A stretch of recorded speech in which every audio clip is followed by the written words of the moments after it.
Aku bertemu Wo Mingsu pada hari pernikahan kami, ketika ia masih terbaring diam di ranjang rumah sakit. Napasnya teratur. Wajahnya pucat namun tenang seperti patung yang dipahat oleh kesunyian. Semua orang menyebutnya keberuntungan. Bagiku, itu adalah takdir yang dingin dan tidak bisa ditolak. Keluargaku berada di ambang kehancuran. Perusahaan ayah hampir bangkrut, utang menumpuk. Dan satu-satunya jalan keluar adalah menikah ke keluarga Huo. Keluarga yang kekayaannya seperti laut tak bertepi. Aku tahu apa yang mereka pikirkan tentangku. Gadis yang menjual diri demi uang. Aku tidak membantah. Pada hari itu, aku hanya menunduk, menerima cincin, dan berjanji pada pria yang bahkan tidak bisa membuka mata. Ibunya, seorang wanita lembut namun tegas, menggenggam tanganku dengan harapan yang nyaris menyakitkan. Bicaralah padanya, katanya. Dokter bilang rangsangan bisa membantunya. Aku mengangguk, menahan perasaan aneh yang bergolak. Aku bukan mencintainya. Setidaknya belum.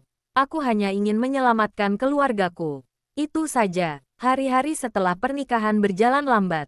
Aku tinggal di rumah besar yang terlalu sunyi. Setiap pagi aku duduk di samping ranjang Mingsu, membacakan berita ringan, cerita pendek, atau sekadar menceritakan hal-hal sepele yang terjadi di luar. Kadang aku mengeluh tentang cuaca. Kadang, tentang kopi yang terlalu pahit. Aku menyentuh tangannya dengan hati-hati, seperti menyentuh sesuatu yang rapuh. Tidak ada reaksi. Namun entah kenapa, aku merasa ia mendengar. Aku mulai memperhatikannya lebih dari yang seharusnya.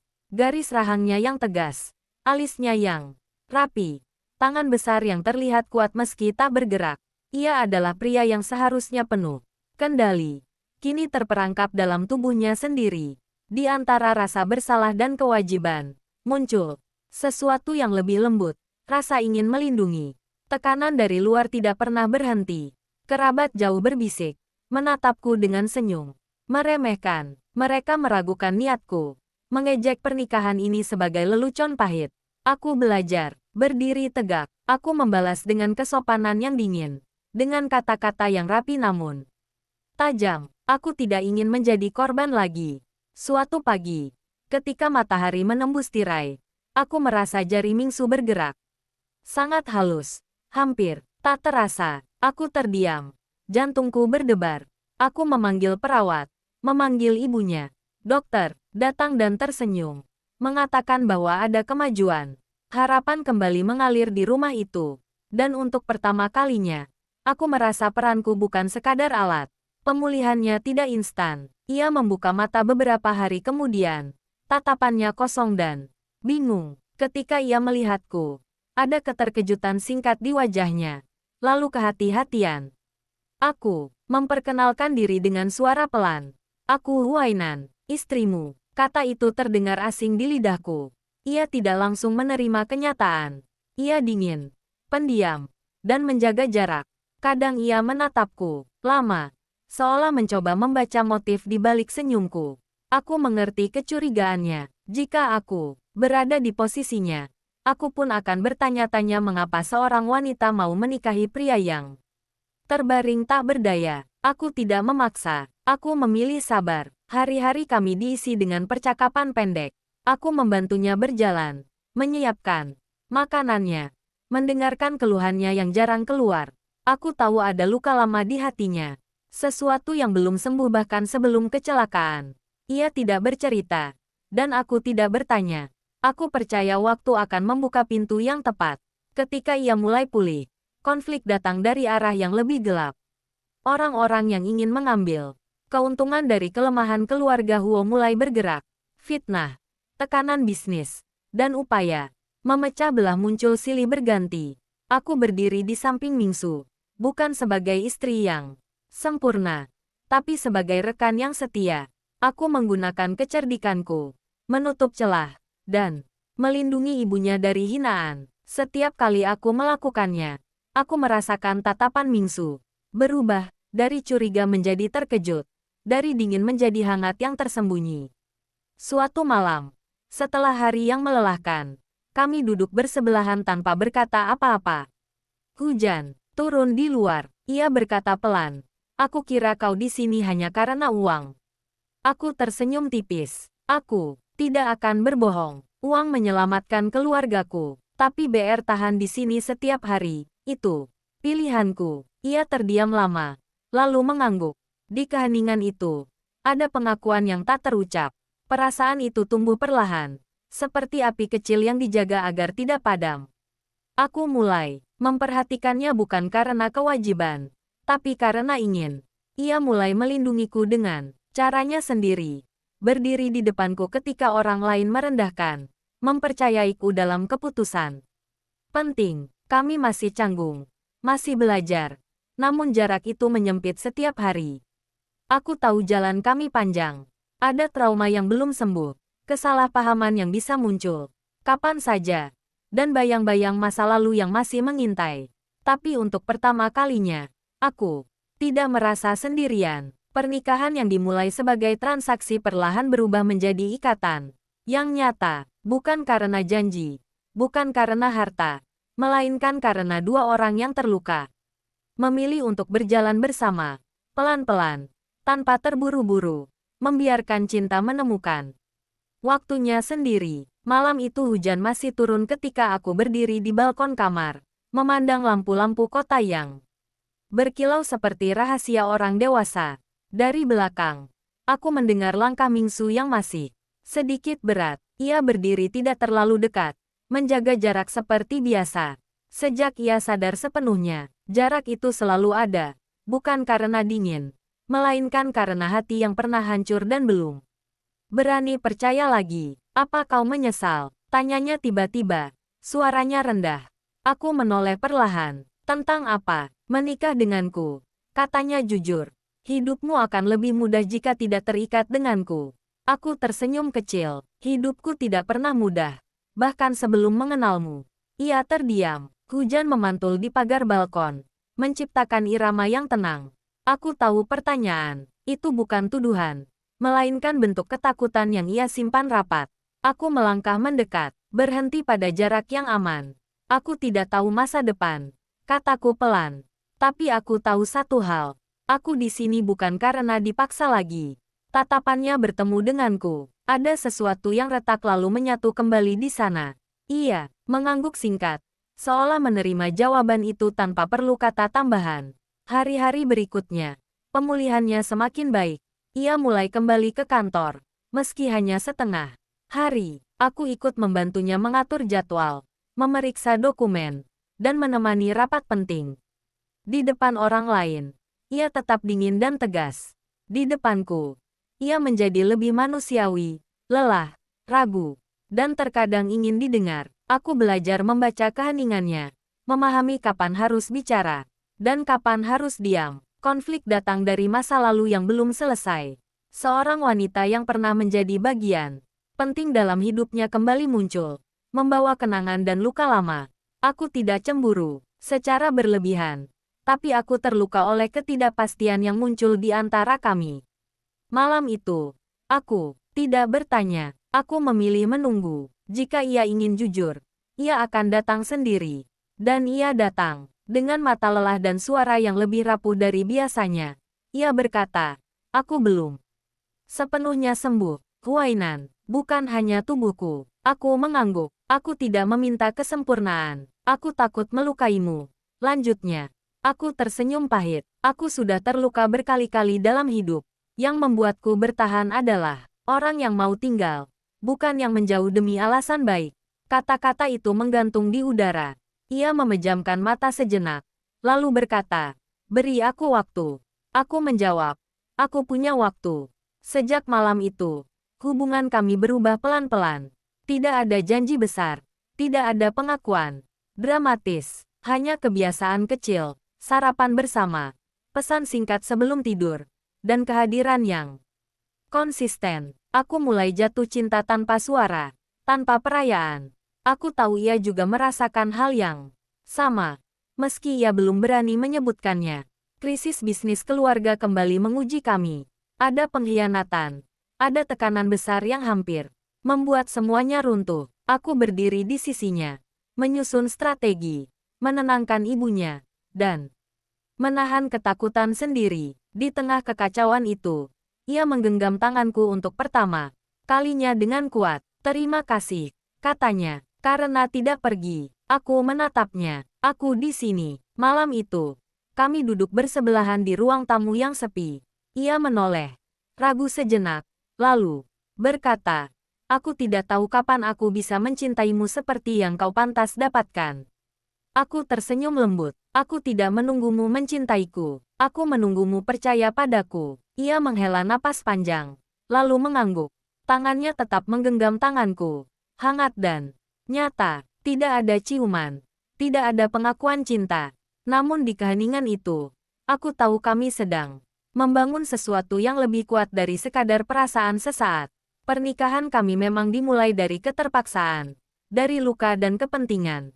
Tapi di antara trauma dan ketakutan, kami memilih untuk bertahan. Dan mungkin, suatu hari nanti, tanpa kami sadari, cinta akan berdiri di tengah-tengah kami, tenang, dewasa, dan tidak perlu diumumkan pada siapapun. Hari-hari setelah itu berjalan dengan ritme yang tenang, namun tidak benar-benar damai. Aku bisa merasakan perubahan kecil dalam sikap Mingsu. Ia tidak lagi menjaga jarak sejauh sebelumnya. Meski tembok di hatinya belum runtuh sepenuhnya, ia mulai menungguku untuk makan malam. Mulai menanyakan pendapatku tentang keputusan perusahaan. Dan tanpa sadar membiarkanku masuk ke ruang-ruang pribadinya yang dulu tertutup rapat. Suatu malam, ketika aku sedang merapikan dokumen di ruang kerja, ia masuk tanpa suara. Aku mendongak dan mendapati ia berdiri di sana, menatapku dengan ekspresi yang sulit kubaca. Kau selalu bekerja sampai larut, katanya. Aku sudah terbiasa, jawabku sambil tersenyum. Lagi pula, ini juga urusan keluargaku sekarang. Ia berjalan mendekat, berhenti di sisi meja. Kau tidak perlu memaksakan diri. Aku menutup map di tanganku. Aku tidak memaksa diri. Aku memilih. Kata itu membuatnya terdiam. Aku tahu ia mendengarnya lebih dalam dari sekadar percakapan. Biasa, sejak kecil, ia hidup dalam tuntutan dan ekspektasi. Pilihan seringkali bukan miliknya sendiri. Mungkin itulah sebabnya ia sulit percaya pada orang yang berkata, aku memilih. Ia duduk di kursi seberangku, menghela napas pelan. Saat aku koma, katanya tiba-tiba, aku sering bermimpi, tidak jelas.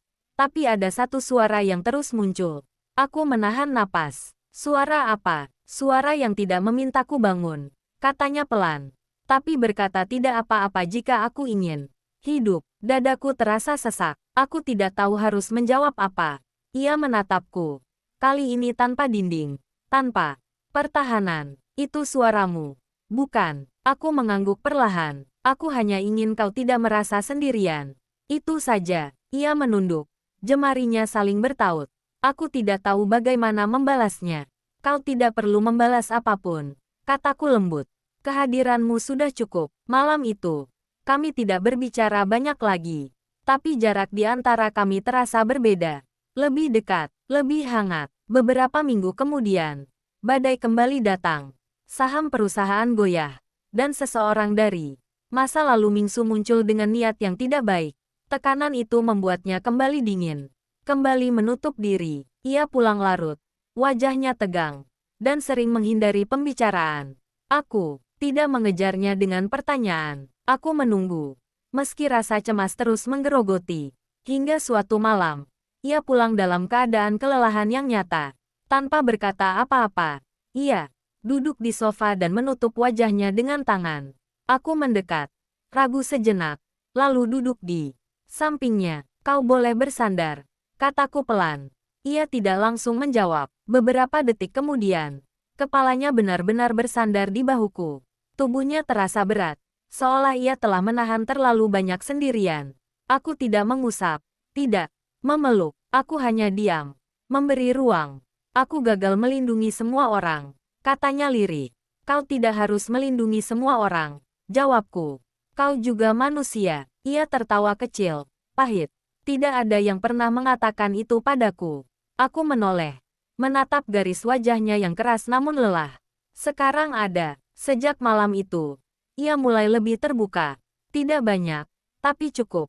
Ia bercerita tentang tekanan masa kecilnya, tentang kecelakaan yang merenggut kepercayaan dirinya, tentang ketakutannya kehilangan kendali. Aku mendengarkan tanpa menghakimi, tanpa memberi solusi yang tidak diminta. Aku tahu, yang ia butuhkan bukan jawaban, melainkan penerimaan. Perasaanku padanya tumbuh semakin dalam, tenang dan pasti. Aku tidak lagi bertanya apakah ia mencintaiku. Aku hanya bertanya apakah aku bisa terus berada di sisinya seperti ini. Dan setiap hari, jawabannya adalah ya. Suatu pagi, ketika kami sarapan bersama, ia berkata dengan nada santai, "Ibu bertanya apakah kau bahagia?" Aku terdiam sejenak. "Apa yang kau jawab?" Aku bilang. Katanya sambil menatap cangkir kopinya. "Aku ingin kau bahagia. Dengan atau tanpaku." Hatiku bergetar. Aku menatapnya lama. "Aku bahagia sekarang," kataku jujur. "Tidak sempurna, tapi nyata." Ia mengangkat kepala, menatapku dengan serius. Untuk pertama kalinya, tidak ada ragu di matanya. "Kalau begitu," katanya pelan, "aku akan belajar untuk layak berada di sampingmu." Aku tersenyum. Dan untuk pertama kalinya sejak pernikahan ini dimulai, senyum itu bukan karena kewajiban atau keteguhan semata, melainkan karena harapan yang tumbuh perlahan, hangat, dan tidak tergesa-gesa. Sejak percakapan pagi itu, ada sesuatu yang berubah di antara kami. Bukan perubahan yang mencolok, melainkan pergeseran halus yang hanya bisa dirasakan jika benar-benar memperhatikan. Mingsu mulai pulang lebih awal. Kadang ia hanya duduk di ruang tamu bersamaku tanpa melakukan apapun. Membaca laporan sementara aku merapikan bunga di vas. Keheningan itu tidak lagi canggung. Ia menjadi tempat istirahat. Suatu sore, aku menerima telepon dari rumah lamaku. Suara kakakku terdengar letih. Perusahaan masih goyah. Tekanan dari pemegang saham belum sepenuhnya reda. Aku menutup telepon dengan senyum yang kupaksakan. Tapi Mingsu melihatnya. "Ada masalah?" tanyanya. "Tidak besar." Jawabku refleks. Ia menatapku beberapa detik, lalu berkata tenang. "Kau boleh jujur padaku." Kalimat itu sederhana, namun membuat dadaku menghangat. Aku menghela napas dan menceritakan semuanya. Ia mendengarkan tanpa memotong, tanpa menunjukkan sikap menggurui. Setelah aku selesai, ia berkata, "Aku akan membantunya. Bukan karena kewajiban, tapi karena itu penting bagimu." Aku terkejut. "Kau tidak harus." "Aku ingin," katanya pelan. "Kau sudah lama memikul beban sendirian." Hari itu, aku menyadari sesuatu yang penting. Ia tidak hanya belajar mempercayaiku, ia juga belajar berbagi beban. Dan aku, yang terbiasa bertahan sendiri, perlahan belajar menerima uluran tangan. Namun kedekatan selalu membawa ketakutan baru. Pada suatu malam, aku mendengar ia terbangun dari mimpi buruk. Napasnya berat, keringat membasahi pelipisnya. Tanpa berpikir panjang, aku duduk di tepi ranjang. "Kau aman?" kataku lembut. "Ini hanya mimpi." Ia menatapku dengan mata yang masih diliputi bayangan masa lalu. Tangannya menggenggam spray, lalu perlahan melepas. "Aku selalu bermimpi tentang hari kecelakaan itu," katanya. "Tentang kehilangan kendali." Aku tidak berkata apa-apa. Aku hanya menggenggam tangannya, memberikan kehangatan yang nyata. Setelah beberapa saat, napasnya kembali teratur. Ia tidak melepaskan tanganku, dan aku pun tidak menariknya. Keesokan harinya, ia terlihat lebih pendiam. Aku tahu malam itu membangkitkan luka lama. Aku tidak memaksa percakapan. Aku menyiapkan sarapan seperti biasa, memastikan semuanya berjalan normal. Menjelang siang, ia menghampiriku.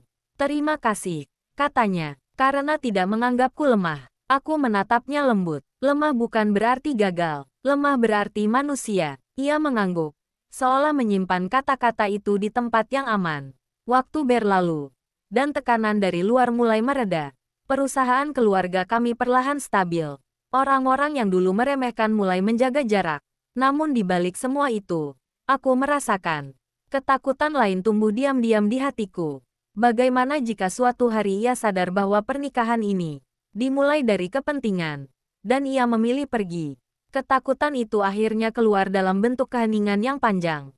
Mingsu menyadarinya. "Apa yang kau takutkan?" Tanyanya suatu malam. Aku ragu. Lalu menjawab jujur. Aku takut kau akan menyesal. Ia terdiam cukup lama. Lalu ia berkata, aku menyesal banyak hal dalam hidupku. Tapi bukan ini. Aku menatapnya. Tidak percaya. Ia melanjutkan. Suaranya rendah namun mantap. Aku tidak tahu bagaimana perasaanku akan berkembang. Tapi aku tahu satu hal. Jika aku harus belajar mencintai seseorang dengan cara yang dewasa dan tenang, aku ingin itu bersamamu. Mataku terasa panas. Aku tersenyum kecil, menahan emosi yang nyaris meluap.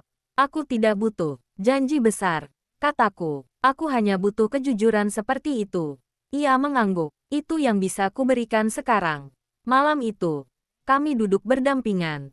Bahu kami bersentuhan ringan. Tidak ada pelukan. Tidak ada kata cinta yang diucapkan. Namun di antara kami, ada kepercayaan yang tumbuh, perlahan, rapuh.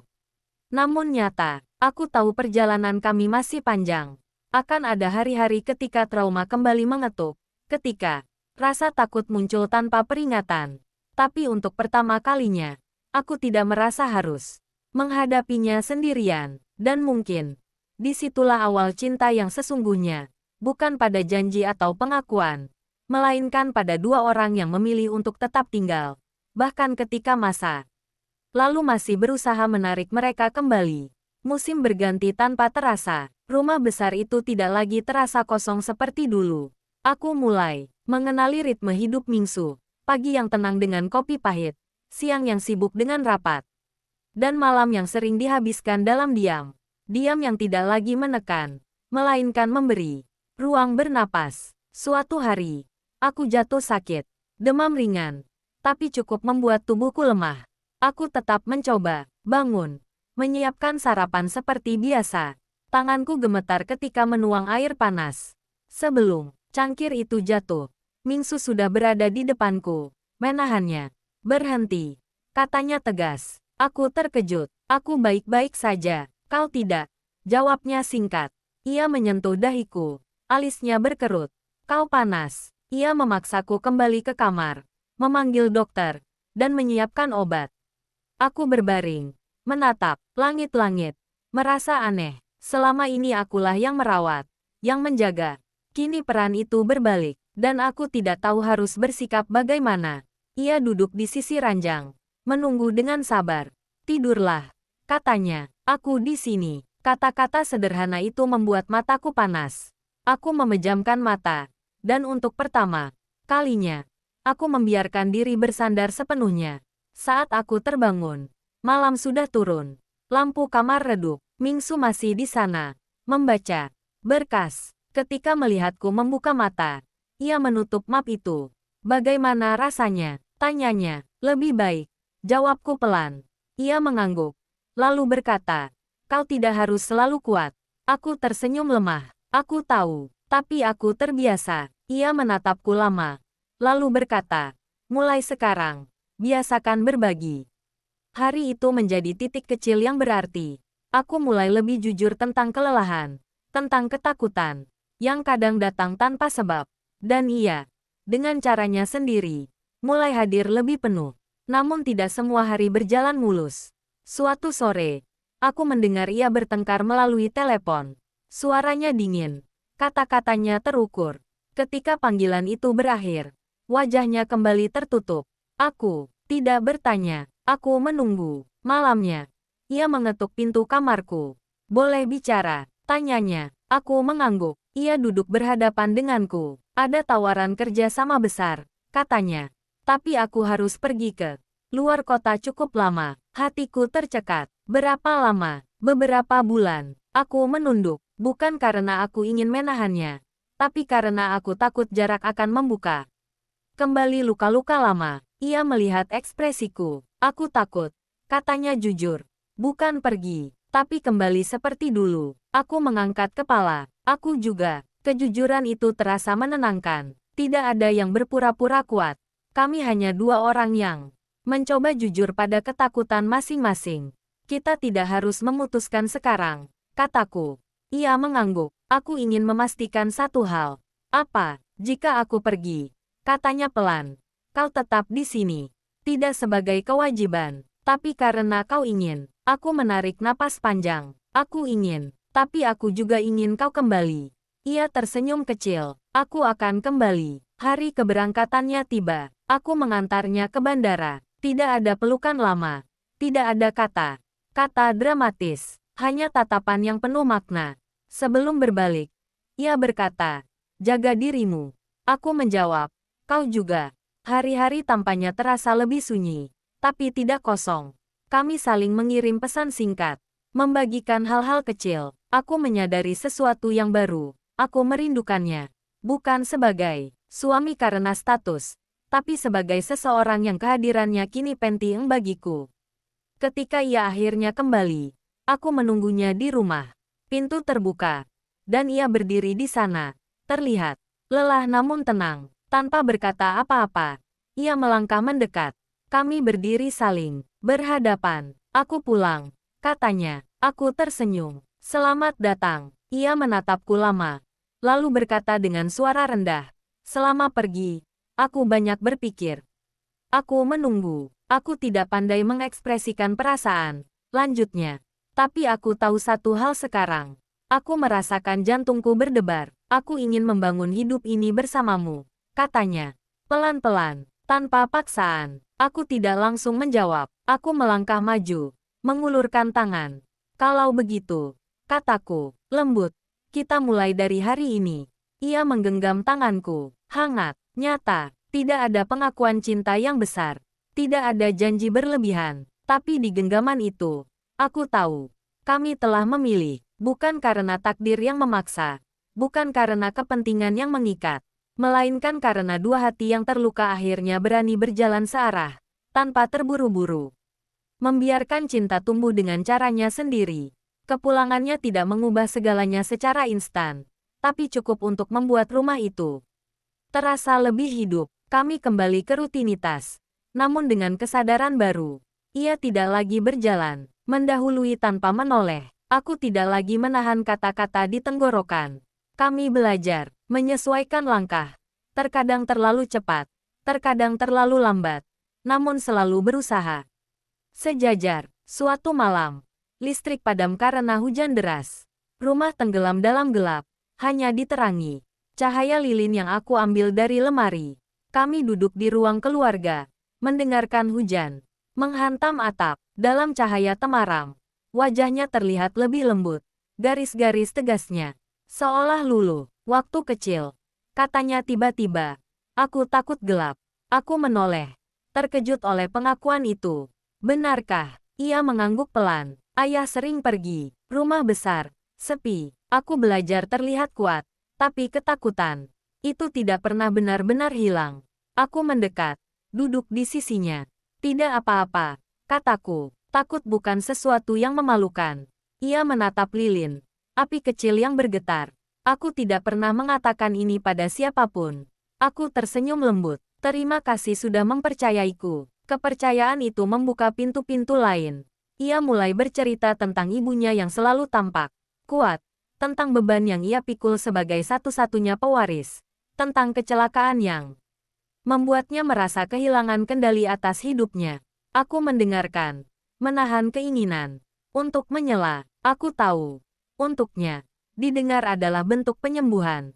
Beberapa hari kemudian, aku menghadapi masa laluku sendiri. Ibuku menelepon, suaranya bergetar.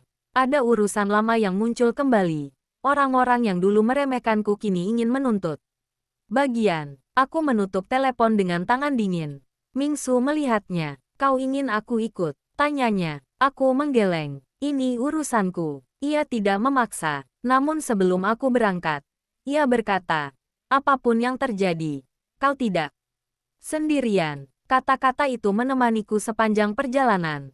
Pertemuan itu melelahkan, penuh tatapan menilai dan kata-kata yang menyakitkan. Aku pulang dengan langkah berat. Di rumah, Mingsu menungguku. Di ruang tamu, tanpa bertanya, ia menyodorkan secangkir teh hangat. Aku duduk, dan tanpa sadar air mata jatuh. Ia tidak panik, ia tidak menawarkan solusi. Ia hanya duduk di sampingku, membiarkanku menangis. Setelah lama, aku berkata, "Aku lelah harus selalu Membuktikan diriku. Ia mengangguk. Kau tidak perlu membuktikan apapun di sini. Malam itu, aku bersandar di bahunya. Ia ragu sejenak, lalu membiarkanku. Bahunya hangat, napasnya tenang. Tidak ada janji yang diucapkan. Tapi aku merasa aman.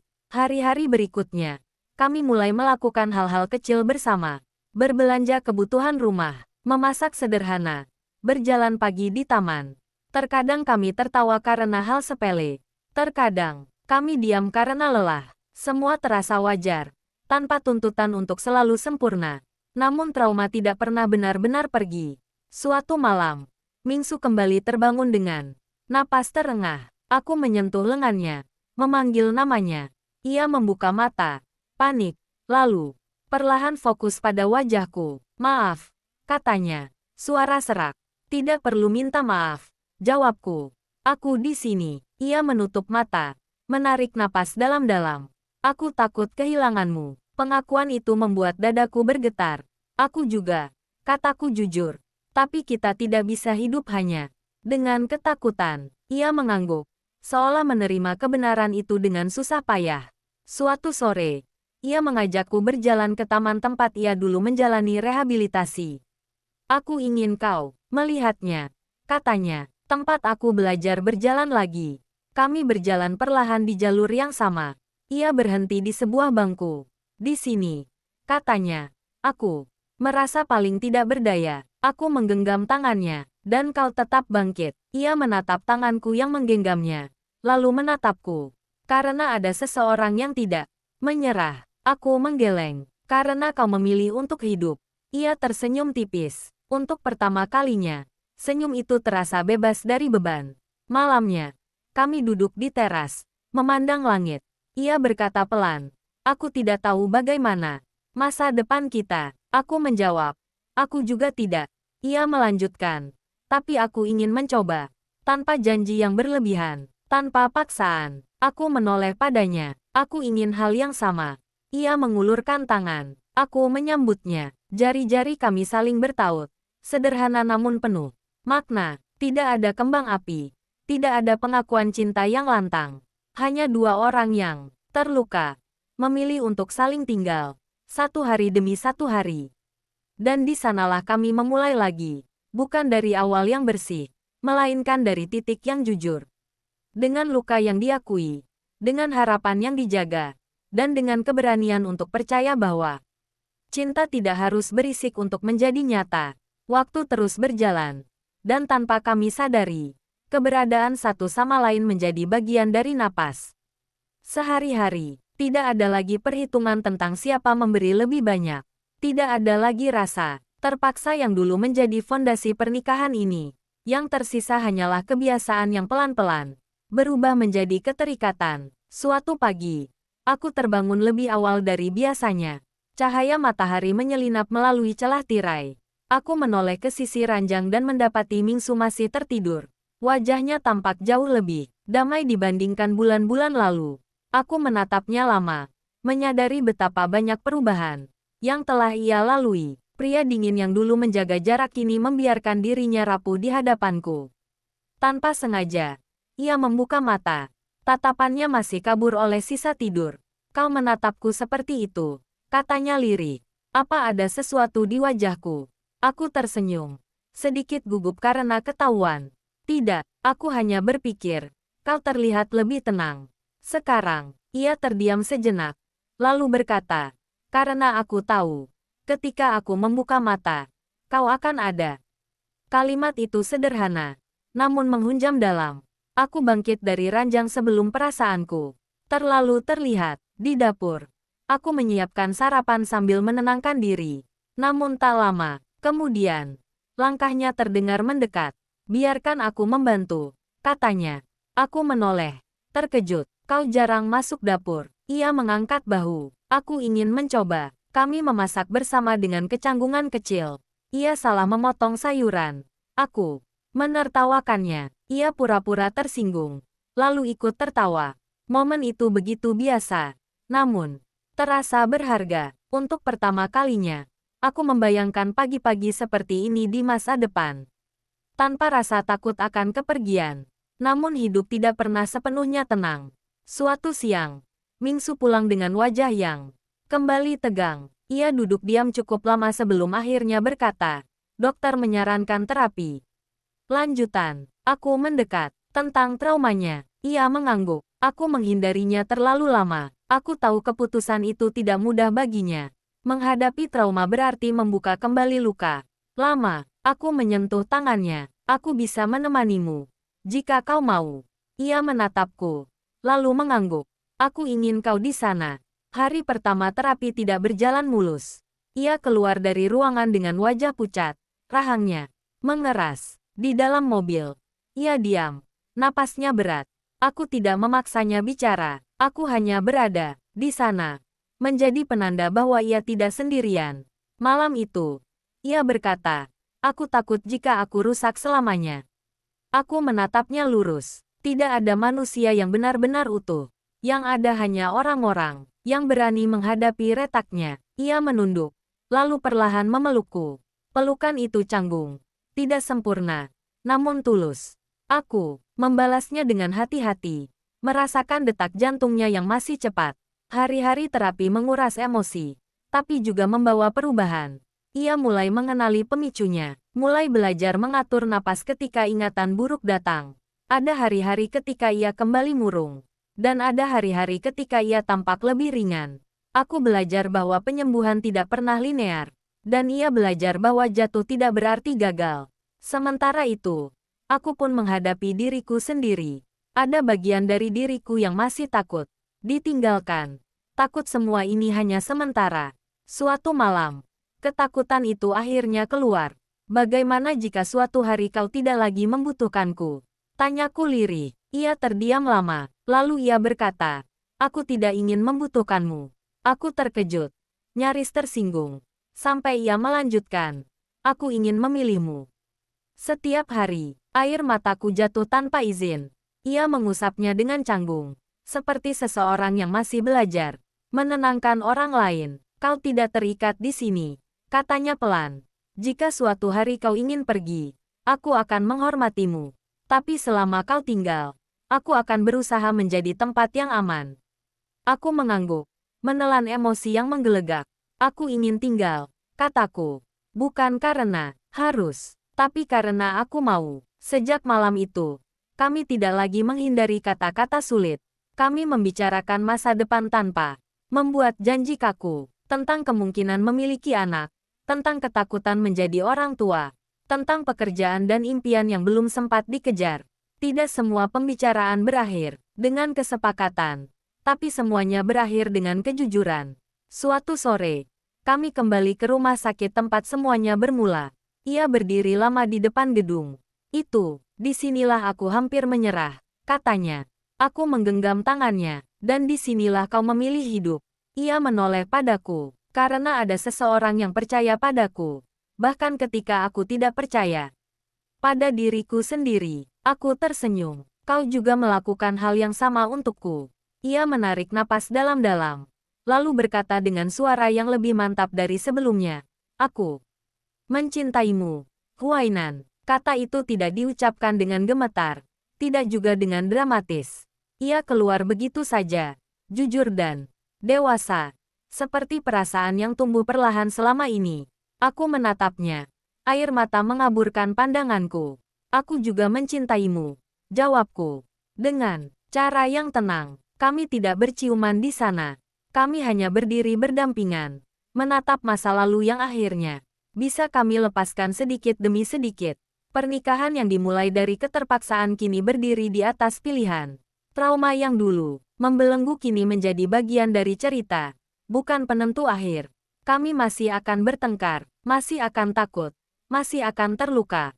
Tapi kini kami tahu, cinta tidak harus sempurna. Cukup hadir, cukup jujur, dan cukup berani untuk tetap tinggal. Bahkan ketika semuanya terasa sulit. Dan untuk pertama kalinya, aku tidak lagi menunggu masa depan dengan cemas. Aku menyambutnya bersama seseorang yang memilih berjalan di sisiku. Pelan-pelan, dengan hati yang akhirnya terbuka. Setelah pengakuan itu, kami tidak berubah menjadi pasangan yang tiba-tiba romantis atau penuh kemesraan. Justru sebaliknya, segalanya terasa lebih tenang, lebih hati-hati. Seolah kami berdua sadar bahwa kata cinta bukan garis akhir, melainkan awal dari tanggung jawab baru yang tidak ringan. Hari-hari berikutnya, Mingsu menjadi lebih sadar akan emosinya sendiri. Ia masih dingin di luar, masih tegas di kantor. Namun di rumah ia mulai melepas topengnya. Kadang ia pulang dengan wajah lelah, duduk diam cukup lama tanpa berkata apa-apa. Aku belajar tidak menafsirkan diam itu sebagai penolakan. Aku hanya duduk di dekatnya, menyodorkan segelas air, atau bertanya pelan apakah ia ingin ditemani atau dibiarkan sendiri. Ia mulai menjawab dengan jujur. Aku ingin duduk saja, katanya suatu malam. Aku mengangguk dan duduk di lantai, bersandar di sofa tempat ia duduk. Kami tidak bicara selama hampir setengah jam, namun tidak ada kecanggungan. Aku bisa merasakan kehadirannya, napasnya, dan itu cukup. Namun dunia luar tidak selalu sejalan dengan kedamaian kecil kami. Media mulai menaruh perhatian pada keluarga Huo lagi. Ada rumor tentang pernikahan kami, tentang alasan aku menikahinya, tentang kecelakaan yang dulu hampir merenggut nyawanya. Aku membaca satu artikel tanpa sengaja, lalu menutup ponsel dengan tangan gemetar. Mingsu melihat perubahan wajahku. Apa yang terjadi? Aku ragu sejenak, lalu menyerahkan ponsel itu padanya. Ia membaca cepat, rahangnya mengeras. Maaf, katanya singkat. Kau tidak melakukan apapun yang salah. Jawabku, meski suaraku tidak setenang yang kuinginkan. Ia menghela napas. Aku lupa bahwa hidup bersamaku berarti hidup di bawah sorotan. Aku menatapnya. Aku tahu sejak awal. Aku hanya tidak terbiasa. Ia menoleh, menatapku dengan serius. Jika ini terlalu berat, kita bisa mengatur jarak. Aku bisa melindungimu. Aku menggeleng pelan. Aku tidak ingin dilindungi dengan cara disingkirkan. Kata-kataku membuatnya terdiam. Beberapa saat kemudian, ia berkata, kau benar. Maaf, aku masih belajar. Malam itu, untuk pertama kalinya, kami membicarakan batasan. Tentang apa yang ingin kami jaga. Tetap pribadi. Tentang bagaimana menghadapi tekanan dari luar bersama-sama. Tidak semua keputusan terasa mudah, tapi aku merasa dihargai. Suaraku didengar. Beberapa minggu kemudian, ibunya mengajak kami makan malam bersama. Suasana hangat. Namun, aku bisa merasakan tatapan penuh harap di matanya. Setelah makan, ketika Mingsu ke dapur, ibunya menggenggam tanganku. Kau tahu, katanya lembut. Aku takut kehilangan anakku sekali lagi. Aku mengangguk. Aku mengerti. Terima kasih karena tidak memaksanya. Lanjutnya, karena mencintainya dengan sabar. Kata-kata itu hampir membuatku menangis. Aku menunduk, menahan emosi. Ketika Mingsu kembali, aku melihat perubahan di matanya. Ia tahu, ibunya pasti mengatakan sesuatu. Dalam perjalanan pulang, ia berkata, ibu menyukaimu. Aku tersenyum kecil. Aku tahu. Ia tertawa pelan. Suara yang jarang ku dengar. Aku juga. Hubungan kami tidak selalu berjalan lurus. Ada hari-hari ketika trauma Mingsu muncul tanpa peringatan. Ada hari-hari ketika aku merasa lelah menjadi kuat. Suatu malam, setelah pertengkaran kecil yang tidak penting, aku menangis sendirian di kamar mandi. Aku merasa bersalah karena marah, dan lebih bersalah lagi karena lelah. Mingsu mengetuk pintu. Huainan. Aku tidak menjawab. Ia menunggu, tidak memaksa. Setelah beberapa menit, aku membuka pintu. Wajahku basah oleh air mata. Aku tidak tahu bagaimana menjadi istri yang baik. Kataku terbata. Ia menatapku lama, lalu berkata pelan, aku juga tidak tahu bagaimana menjadi suami yang baik. Kami berdiri saling berhadapan, sama-sama rapuh. Ia mengulurkan tangan, ragu, lalu menyentuh pipiku dengan hati-hati, seolah takut aku akan menyingkir. Aku tidak bergerak. Kita tidak harus pandai, katanya. Kita hanya harus jujur. Aku mengangguk, menangis lagi. Kali ini tanpa menahan diri. Ia menarikku ke dalam pelukan, lebih erat dari sebelumnya. Pelukan itu tidak sempurna, tidak terlatih, tapi nyata. Aku bisa merasakan ketegangan di tubuhnya, juga usaha kerasnya untuk tetap tinggal. Setelah malam itu, kami mulai belajar meminta maaf tanpa merasa kalah. Belajar berkata, aku lelah. Tanpa merasa gagal, belajar menerima bahwa cinta dewasa bukan tentang selalu bahagia, melainkan tentang bertahan tanpa saling melukai. Suatu pagi, aku menemukan Mingsu duduk di meja makan dengan ekspresi serius. Ada apa? Tanyaku. Ia menatapku. Aku ingin mengurangi jam kerjaku. Aku terkejut. Kenapa? Aku tidak ingin hidup hanya untuk pekerjaan, katanya. Aku ingin hidup bersamamu. Dadaku terasa hangat. Kau yakin? Ia mengangguk. Aku tidak ingin menunggu sampai terlambat. Hari itu, kami berjalan pagi bersama. Sesuatu yang dulu terasa mustahil. Matahari hangat. Langkah kami pelan. Ia menggenggam tanganku di depan umum untuk pertama kalinya. Tidak erat, tapi pasti. Aku menoleh padanya. Dan ia menatap lurus ke depan. Namun telinganya sedikit memerah. Aku tersenyum. Tidak mengejeknya. Di tengah langkah itu, aku menyadari sesuatu. Aku tidak lagi bertanya apakah aku akan ditinggalkan. Aku tidak lagi menimbang apakah cintaku sia-sia. Aku hanya berjalan di samping seseorang yang memilihku setiap hari dengan caranya sendiri. Dan mungkin itulah bentuk cinta yang selama ini aku cari. Bukan yang berisik, bukan yang penuh janji, melainkan yang tetap ada di pagi biasa, di pertengkaran kecil, di hari lelah, dan di keputusan sederhana untuk pulang ke orang yang sama, lagi dan lagi. Hari-hari setelah itu terasa seperti halaman-halaman yang ditulis dengan tinta lembut. Tidak ada peristiwa besar yang mengguncang. Tidak ada konflik dramatis yang memaksa kami berteriak atau saling menyakiti. Justru disitulah aku merasakan kedalaman yang sesungguhnya. Dalam kebiasaan. Dalam keputusan kecil yang diulang setiap hari. Mingsu benar-benar mengurangi jam kerjanya. Ia pulang sebelum malam. Kadang membawa makanan sederhana. Kadang hanya membawa dirinya yang lelah. Ia mulai bertanya tentang hariku. Bukan sebagai formalitas. Tapi dengan minat yang tulus. Aku pun belajar menceritakan hal-hal kecil. Tanpa merasa itu tidak penting. Tentang bunga di taman yang mulai mekar. Tentang rasa kopi yang berbeda. Tentang rasa cemas yang muncul lalu menghilang. Suatu sore, kami membersihkan gudang lama di belakang rumah. Debu beterbangan. Bau kayu tua memenuhi udara. Di sana, kami menemukan kotak berisi barang-barang dari masa lalu Mingsu. Foto-foto lama, buku catatan, dan sebuah jam tangan yang kacanya retak. Itu jam yang kupakai hari kecelakaan, katanya pelan. Aku menatap benda itu dengan hati-hati, seperti memegang fragmen masa lalu yang rapuh. Kau ingin menyimpannya, ia berpikir sejenak, lalu menggeleng. Aku ingin melepaskannya. Kami berdiri diam beberapa saat. Lalu ia memasukkan jam itu kembali ke kotak dan menutupnya. Tidak ada upacara. Tidak ada air mata. Hanya keputusan sederhana untuk melangkah. Malam itu, aku terbangun karena ia gelisah. Napasnya tidak teratur. Aku menyentuh lengannya. Mingsu. Ia membuka mata. Bingung sejenak. Lalu fokus padaku. Maaf. Katanya lirih. Tidak apa-apa. Jawabku. Aku di sini. Ia duduk. Menyandarkan punggung ke kepala ranjang. Aku ikut duduk di sampingnya. Setelah beberapa saat, ia berkata, aku bermimpi tentang ayah. Aku tidak menyela. Dalam mimpi itu, lanjutnya, aku masih kecil. Aku ingin mengatakan sesuatu, tapi tidak sempat. Aku menggenggam tangannya. Apa yang ingin kau katakan?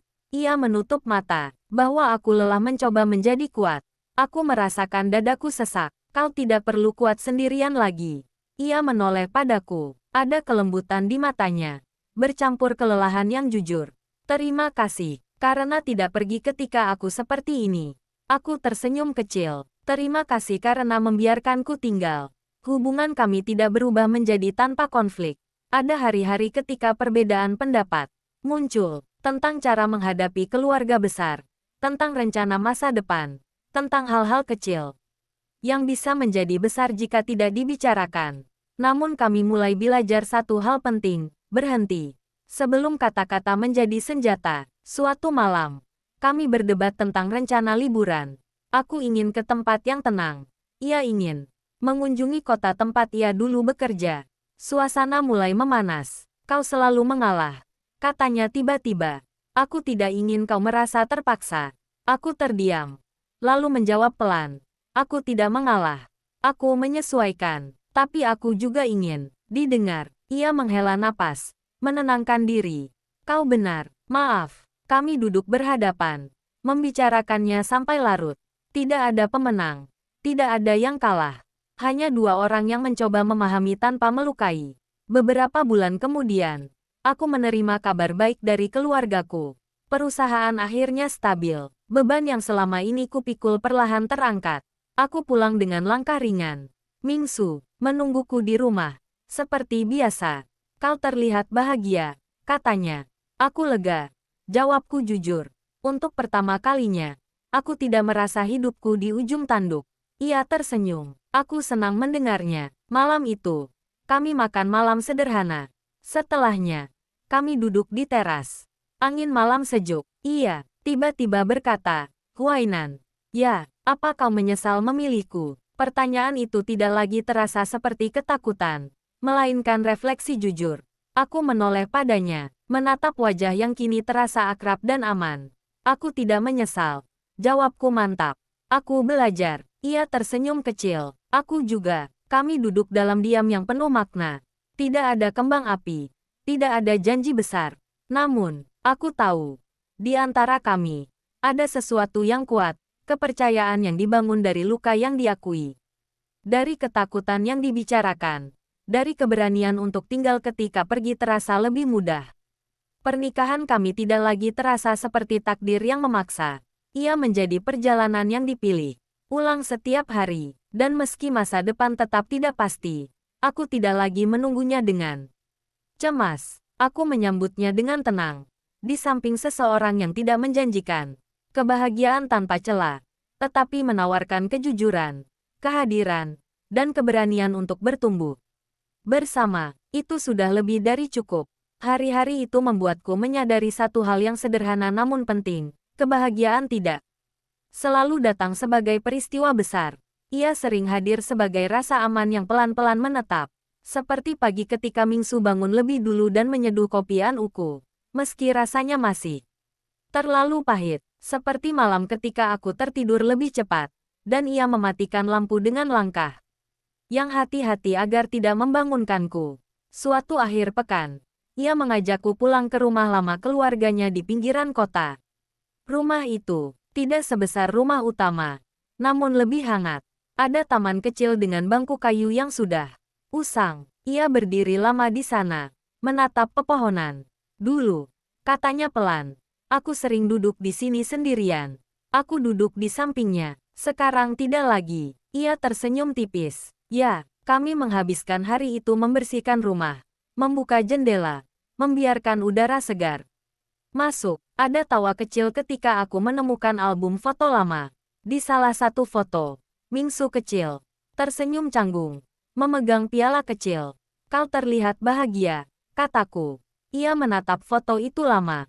Aku lupa rasanya. Aku menutup album perlahan. Kau tidak harus kembali ke masa itu. Kita bisa membuat yang baru. Ia mengangguk, tidak berkata apa-apa. Namun tatapannya menghangat. Beberapa hari kemudian, ibunya jatuh sakit ringan.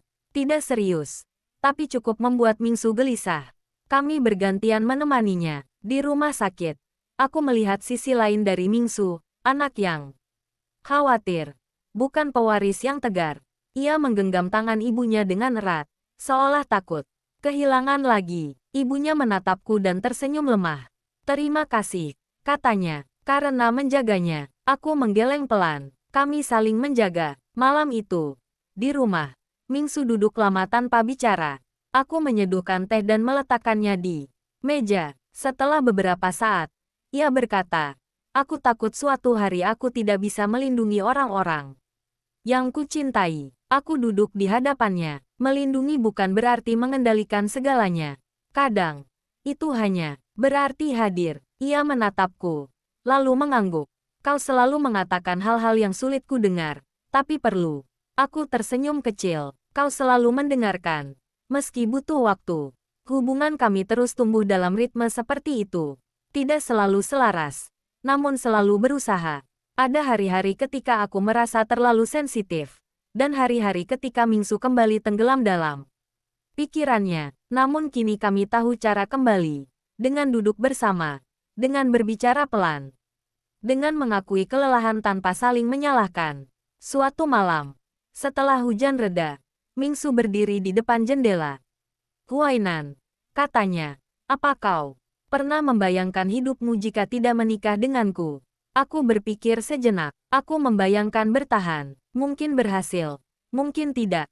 Tapi aku tahu. Satu hal. Aku akan selalu merasa sendirian. Ia menoleh. Dan sekarang aku merasa ditemani. Jawabku jujur. Ia mendekat. Berdiri di sampingku. Tidak ada pelukan. Hanya jarak yang dekat. Aku tidak tahu. Apakah aku akan selalu menjadi suami yang baik? Katanya. Tapi aku ingin terus belajar. Aku menatapnya. Aku juga. Beberapa minggu kemudian, kami memutuskan melakukan perjalanan singkat. Bukan liburan mewah. Hanya kota kecil dengan laut yang tenang. Kami berjalan di tepi pantai. Kaki kami menyentuh pasir basah. Angin membawa aroma asin. Mingsu melepas sepatu dan tertawa kecil ketika ombak menyentuh kakinya. Kau jarang tertawa seperti itu, kataku. Ia menoleh. Sedikit malu. Aku lupa caranya. Kami duduk di pasir. Menatap matahari tenggelam. Di senja itu, aku menyadari betapa jauhnya kami. Melangkah dari awal pernikahan yang dingin dan penuh keterpaksaan. Kami belum sampai pada akhir apapun. Tidak ada janji bahwa semuanya akan mudah. Tapi ada keyakinan yang tenang. Apa rencanamu ke depan? Tanyaku. Ia berpikir sejenak. Menjalani hari esok dengan baik. Itu saja. Aku tersenyum. Itu rencana yang bagus. Ketika malam turun, kami kembali ke penginapan. Ia berhenti di depan pintu kamar. Menatapku. Sejenak. Tidak ada tuntutan. Tidak ada harapan yang dipaksakan. Hanya pertanyaan tak terucap. Tentang apakah aku baik-baik saja. Aku mengangguk. Aku baik. Ia membuka pintu. Kalau begitu, mari kita pulang. Kata pulang itu kini memiliki arti baru. Bukan sekadar tempat, melainkan orang. Dan di sanalah aku merasa paling tenang. Di sisi seseorang yang tidak menjanjikan dunia, namun bersedia membangun kehidupan. Satu hari yang jujur pada satu waktu. Setelah perjalanan singkat itu, kami kembali ke kehidupan sehari-hari dengan perasaan yang berbeda. Tidak lebih ringan, tapi lebih sadar. Seolah setiap langkah kini diambil dengan niat, bukan sekadar kebiasaan. Aku kembali mengurus urusan keluargaku dengan hati yang lebih tenang. Sementara Mingsu perlahan menata ulang prioritasnya. Ia tidak lagi mengejar kesempurnaan. Ia mengejar keseimbangan. Suatu pagi, aku menerima kabar bahwa adikku diterima bekerja di perusahaan yang stabil. Aku tersenyum lama di depan layar ponsel. Beban yang selama ini menghimpit dadaku terasa benar terangkat. Saat Mingsu turun ke ruang makan, aku menyodorkan ponsel itu. Ini kabar baik, kataku. Ia membaca, lalu menatapku dengan mata hangat. Aku ikut senang. Aku tertawa kecil. Aku merasa, akhirnya bisa bernapas. Ia mengangguk. Kau sudah terlalu lama menahan napas. Hari itu kami berjalan sore di sekitar rumah. Daun-daun gugur berderak di bawah kaki. Ia menggenggam tanganku tanpa ragu. Aku tidak lagi terkejut oleh hal-hal kecil seperti itu. Aku menerimanya sebagai bagian dari kami. Namun, ketenangan seringkali menguji kejujuran. Suatu malam, aku menemukan berkas lama di meja kerjanya. Dokumen rencana jangka panjang yang tidak pernah ia ceritakan padaku. Ada kemungkinan relokasi kantor. Bahkan pindah kota untuk beberapa waktu. Dadaku menghangat oleh rasa cemas yang tiba-tiba muncul. Ketika ia pulang, aku memilih bertanya, "Kau berencana pergi?" Tanyaku pelan. Ia terdiam sejenak, lalu duduk. "Aku ingin membicarakannya denganmu sebelum memutuskan." Aku menghela napas. "Aku takut kau akan memutuskan sendiri." "Aku dulu seperti itu," katanya jujur. "Sekarang tidak lagi." Kami berbicara panjang malam itu. Tentang ketakutanku akan jarak, tentang keinginannya untuk berkembang tanpa meninggalkan. Tidak ada keputusan final, tapi ada kesepahaman. Apapun yang kami pilih, kami akan memilih bersama. Itu cukup untuk membuatku merasa aman. Beberapa hari kemudian, Aku jatuh terpeleset di tangga taman. Tidak serius. Hanya pergelangan kaki yang terkilir. Mingsu panik lebih dari yang kuduga. Ia menggendongku masuk, memanggil dokter, dan menolak meninggalkanku sendirian. Aku tersenyum melihatnya mondar-mandir dengan cemas. Aku tidak rapuh, kataku menggoda. Aku tahu, jawabnya. Lalu berhenti. Tapi aku takut. Kata itu jujur. Aku menggenggam tangannya. Takut tidak apa-apa. Malam itu, ia duduk di sisi ranjang sampai aku tertidur. Ketika aku terbangun tengah malam, aku mendapati ia masih di sana, tertidur di kursi. Aku menatapnya lama, merasakan keharuan yang tenang. Aku tidak lagi bertanya apakah ia akan pergi. Aku tahu, jikapun hari itu datang, kami akan menghadapinya dengan jujur. Waktu berlalu, dan perlahan, kami mulai membicarakan hal-hal yang dulu terasa jauh. Tentang rumah kecil yang lebih hangat, tentang menanam pohon di halaman, tentang kemungkinan memiliki anak bukan sebagai kewajiban, melainkan sebagai pilihan yang masih kami timbang dengan hati. Tidak semua pembicaraan berakhir dengan kesepakatan, tapi semuanya berakhir dengan saling menghormati. Suatu malam, saat hujan kembali turun seperti hari-hari awal kami, Mingsu berkata pelan, "Aku sering memikirkan awal pernikahan kita." Aku menoleh. "Aku juga. Aku takut," katanya. "Takut kau hanya bertahan." Aku tersenyum kecil. "Aku bertahan. Lalu aku memilih." Ia mengangguk. "Aku juga." Kami duduk berdampingan, mendengarkan hujan. Tidak ada yang perlu dibuktikan. Tidak ada yang perlu dijanjikan. Hanya dua orang yang telah melewati masa sulit dan memilih untuk tetap tinggal. Bukan karena takdir.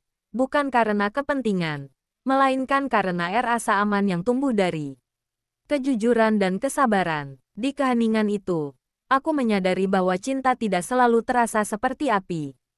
Kadang ia seperti hujan, yang turun perlahan, meresap ke tanah, membuat segalanya tumbuh tanpa suara. Dan di sanalah, kami berada. Tidak sempurna, tidak selesai, tapi hidup. Bersama, musim hujan berlalu, digantikan pagi-pagi yang lebih cerah. Rumah itu kini memiliki aroma yang berbeda, bukan karena perabot baru atau bunga segar, melainkan karena kebiasaan yang terus bertambah. Aku mulai menaruh sepatuku di rak yang sama setiap hari, dan Mingsu tanpa sadar selalu merapikan mantelku sebelum menggantung miliknya sendiri. Hal-hal kecil itu menumpuk, menjadi bukti diam-diam bahwa kami benar-benar hidup bersama. Suatu hari, aku menemani Mingsu menghadiri acara keluarga besar. Dulu, aku selalu merasa menjadi orang luar di sana, ditatap dengan rasa ingin tahu, kadang dengan penilaian yang tidak ramah. Kali ini berbeda, aku berdiri di sampingnya, tidak bersembunyi, tidak juga berusaha terlalu keras. Ketika seseorang melontarkan komentar yang ambigu tentang pernikahan kami, Mingsu menjawab dengan tenang namun tegas, tanpa menoleh padaku terlebih dahulu. Aku tahu, itu caranya melindungi tanpa membuatku merasa kecil. Di perjalanan pulang, aku berkata, "Terima kasih." Ia menoleh. "Untuk apa?" "Karena berdiri di sampingku," jawabku. Ia tersenyum tipis. "Itu tempatku." Kata-kata itu sederhana, tapi aku menyimpannya dalam-dalam. Namun ada hari-hari ketika bayangan lama kembali mengetuk. Suatu malam, Mingsu pulang dengan ekspresi yang terlalu terkendali. Aku tahu ada sesuatu yang ia tahan. Aku menunggu sampai makan malam selesai, sampai piring-piring rapi di tempatnya. Baru kemudian aku bertanya, "Apa kau ingin bicara?" Ia duduk, menatap meja. "Aku bertemu seseorang dari masa lalu." Aku menahan napas. "Bagaimana perasaanmu?" Ia berpikir lama, kosong, tapi juga lelah. Aku mengangguk. Lelah karena harus menghadapi lagi. Lelah karena menyadari aku pernah hidup dalam kebingungan. Katanya jujur. Dan takut aku akan kembali ke sana. Aku meraih tangannya. "Kau tidak sendirian lagi." Ia menggenggam balik, lebih erat dari biasanya. Itu yang paling menakutkan dan menenangkan. Sekaligus, hari-hari berikutnya, aku melihatnya berusaha lebih keras menjaga keseimbangan. Ia melanjutkan terapi. Meski kadang pulang dengan mata yang lelah, aku belajar untuk tidak selalu menanyakan hasilnya. Aku hanya memastikan rumah tetap menjadi tempat pulang yang aman. Suatu pagi, aku menemukan catatan kecil di meja dapur. Tulisan tangannya rapi namun kaku. Jangan lupa sarapan. Aku tersenyum lama. Ia tidak pandai merangkai kata manis. Tapi ia belajar menunjukkan perhatian dengan caranya sendiri. Beberapa minggu kemudian, aku menerima undangan reuni dari teman lama. Aku ragu untuk datang. Masa lalu selalu membuatku merasa kecil. Seolah aku harus menjelaskan pilihan hidupku. Ketika aku menyampaikannya pada Mingsu, ia berkata, "Pergilah. Jika kau ingin, aku bisa menemanimu." Aku menatapnya. "Kau tidak harus." "Aku tahu." Jawabnya. "Aku ingin." Di acara itu, aku melihat diriku yang lama, lebih cemas, lebih mudah merasa tidak cukup. Tapi aku juga melihat diriku yang sekarang, berdiri dengan lebih tenang. Mingsu tidak banyak bicara. Ia berdiri di sisiku, memperkenalkan diri seperlunya, lalu memberi ruang ketika aku ingin berbincang sendiri. Keberadaannya bukan bayangan, melainkan jangkar. Dalam perjalanan pulang, aku berkata, aku dulu takut orang-orang akan mengasihaniku. Ia menatap jalan di depan. Dan sekarang aku tidak terlalu peduli. Jawabku jujur. Aku tahu hidupku. Ia tersenyum kecil. Aku bangga padamu. Kata itu membuat dadaku hangat. Namun cinta dewasa juga mengandung kesunyian yang perlu diterima. Ada malam-malam ketika kami duduk terpisah. Masing-masing tenggelam dalam pikiran. Dulu, keheningan seperti itu membuatku cemas. Kini, aku belajar membiarkannya ada. Tidak semua jarak adalah pertanda menjauh. Suatu malam, aku bertanya, apa yang paling kau takutkan sekarang? Ia tidak langsung menjawab. Aku takut suatu hari aku berhenti berusaha. Aku mengangguk. Kalau hari itu datang, kita saling mengingatkan. Ia menoleh padaku. Matanya lembut. Dan kau? Aku takut terlalu nyaman. Jawabku. Takut lupa bahwa kebahagiaan perlu dirawat. Ia mengulurkan tangan. Aku menyambutnya. Kita ingat bersama, katanya. Di hari-hari berikutnya, kami mulai menanam tanaman kecil di halaman. Tidak semua tumbuh. Ada yang layu. Ada yang patah. Kami belajar mengganti tanah. Menyiram secukupnya. Aku tertawa ketika Mingsu terlalu serius membaca petunjuk perawatan. Ia menatapku dan berkata, aku tidak ingin. Salah. Aku menjawab. Kita bisa belajar. Sore itu, matahari turun pelan. Kami duduk di bangku kayu. Tangan kami kotor oleh tanah. Aku memandang halaman kecil itu dan merasa damai. Tidak ada jaminan tentang masa depan. Tidak ada peta yang pasti. Tapi ada dua orang yang memilih untuk belajar. Merawat dan bertahan, tidak dengan gegap gempita, melainkan dengan kesabaran yang sunyi. Dan mungkin, di sanalah cinta yang paling jujur tinggal. Bukan di janji yang diucapkan keras-keras, melainkan di keputusan kecil yang diambil setiap hari. Untuk kembali, untuk mendengar, dan untuk tidak menyerah. Bahkan ketika kelelahan datang tanpa permisi, hari-hari berlalu dengan tenang. Sampai suatu pagi aku menyadari sesuatu yang berbeda pada diriku sendiri. Aku lebih mudah lelah. Aroma kopi yang biasanya kusukai tiba-tiba membuat perutku mual. Dan emosiku naik turun tanpa alasan jelas. Awalnya aku mengira itu hanya kelelahan biasa. Namun, ketika hari ketiga berlalu dan rasa itu tidak hilang, aku mulai curiga pada sesuatu yang belum berani ku sebutkan. Aku duduk sendirian di kamar mandi, menatap alat tes di tanganku dengan napas tertahan. Waktu seakan berjalan terlalu lambat. Ketika hasilnya muncul, dunia terasa hening. Aku menutup mata sejenak. Bukan karena panik, melainkan karena perasaan yang terlalu penuh untuk langsung. Kupahami, aku hamil. Kata itu berputar-putar di kepalaku. Tidak ada euforia mendadak, tidak juga ketakutan yang melumpuhkan. Yang ada justru keheningan yang dalam. Aku memikirkan Mingsu, memikirkan perjalanan kami yang tidak mudah, memikirkan luka-luka yang belum sepenuhnya sembuh. Aku bertanya pada diriku sendiri apakah kami siap. Lalu aku menyadari, mungkin tidak ada seorang pun yang benar-benar siap. Aku tidak langsung memberitahunya. Aku butuh waktu. Sepanjang hari, aku mengamatinya dari kejauhan. Cara ia menyiapkan kopi. Cara ia membaca berita sambil mengernyitkan dahi. Cara ia menoleh ketika aku terdiam terlalu lama. Di antara semua itu, aku merasakan keinginan kuat untuk melindungi, bukan hanya diriku, tapi kehidupan kecil yang baru saja hadir tanpa suara. Malamnya, setelah makan malam, aku mengajaknya duduk di ruang tamu. Tanganku dingin. Iya, menyadarinya. Kau tidak enak badan, tanyanya. Aku menggeleng pelan. Aku ingin bicara. Nada suaraku membuatnya langsung serius. Ia duduk berhadapan denganku, menunggu tanpa menyela. Mungkin ini bukan waktu yang sempurna, kataku pelan. Dan aku tidak ingin membuatmu merasa terjebak. Ia menatapku dengan cermat. Huainan, katakan saja. Aku menarik napas dalam-dalam. Aku hamil. Beberapa detik berlalu tanpa reaksi.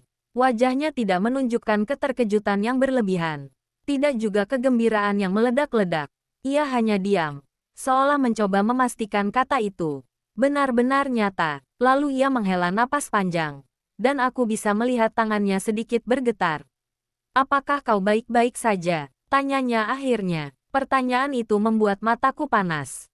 Aku bingung, tapi aku tidak takut. Ia mengangguk pelan. Aku takut, katanya jujur. Tapi aku ingin. Aku menatapnya. Ingin apa? Ingin bertanggung jawab. Ingin mencoba. Jawabnya, bukan karena kewajiban, tapi karena ini. Kita. Aku menangis saat itu. Bukan karena sedih, melainkan karena kejujuran yang begitu telanjang. Ia bangkit dan duduk di sampingku. Tidak langsung memeluk, memberi ruang jika aku ingin menjauh. Aku justru bersandar padanya. Kita bisa pelan-pelan, katanya. Kita bisa takut bersama. Hari-hari berikutnya diisi dengan langkah-langkah kecil. Pemeriksaan dokter, penyesuaian pola hidup, kecemasan yang datang dan pergi. Mingsu menjadi jauh lebih protektif. Terkadang terlalu berlebihan.